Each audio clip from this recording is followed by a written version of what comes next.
এই সমস্ত কাজগুলো হারাম, এই উপার্জন করা হারাম। আর হারাম উপার্জনকারীর দোয়া সম্পর্কে নবীজি বলেছেন আন্না ইউস্তাজাবু লাহ, কিভাবে তার দোয়া কবুল হতে পারে?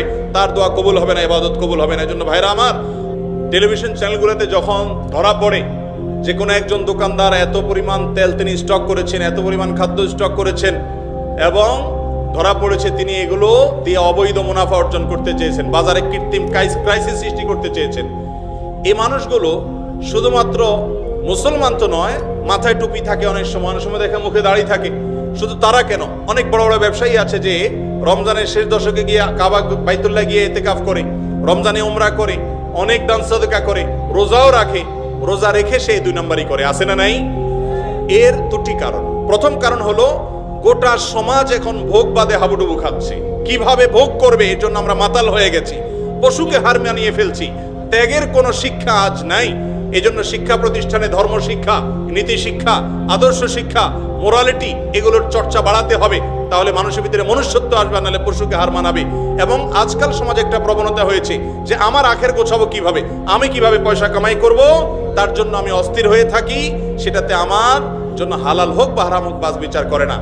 এর কারণে 1 নম্বর কারণ হলো এটি যে আমাদের মধ্যে এই অপরাধ বোধ নাই, এবং আমরা এই ক্ষেত্রে জানি না যে ত্যাগের মধ্যে যে আনন্দ আছে, ভোগে সে আনন্দটা নাই। আর দ্বিতীয় কারণ হলো ইসলামকে আমরা খণ্ডিতভাবে বুঝেছি বেশিরভাগ মানুষ। ইসলাম শুধুমাত্র কিছু ইবাদত সর্বস্ব দিন নয়, ইসলাম তো পূর্ণাঙ্গ একটা জীবন ব্যবস্থা। এখানে বিশ্বাস আছে, এখানে ইবাদত আছে।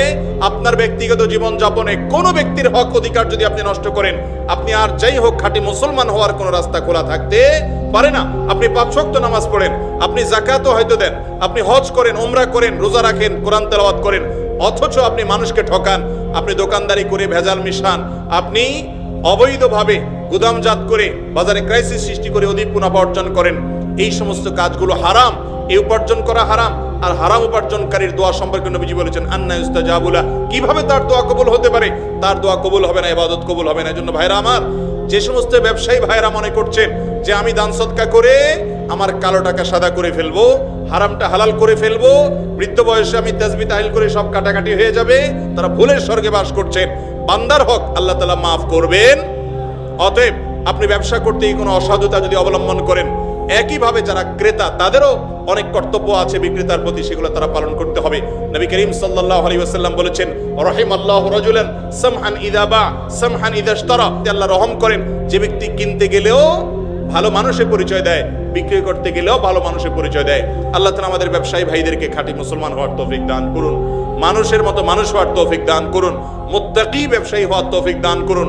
যারা ব্যবসা করতে গিয়ে অবৈধ মুনাফা অর্জন করবে না, হারাম কাজ করবে না, অন্যায় কাজ করবে না, ক্রেতাকে ঠকাবে না, ওজনে কম দিবে না, গুদামজাত করে ক্রাইসিস সৃষ্টি করবে না, এই ব্যবসায়ীদের সম্পর্কে নবীজি বলেছেন আত-তুজ্জারুস সাদুক মা'আন নাবিয়্যিন ওয়াস সিদ্দিকিন ওয়াশ শুহাদা, যারা সত্যবাদী, সততার সাথে ব্যবসা করেছেন, কিয়ামতের ময়দানে তারা নবীজি সাল্লাল্লাহু আলাইহি সাল্লামের সাথে, শহীদ সিদ্দিকদের সাথে তারা উঠবে এবং তাদের সাথে ভিআইপি হিসাবে হাজির হবে আল্লাহর দরবারে।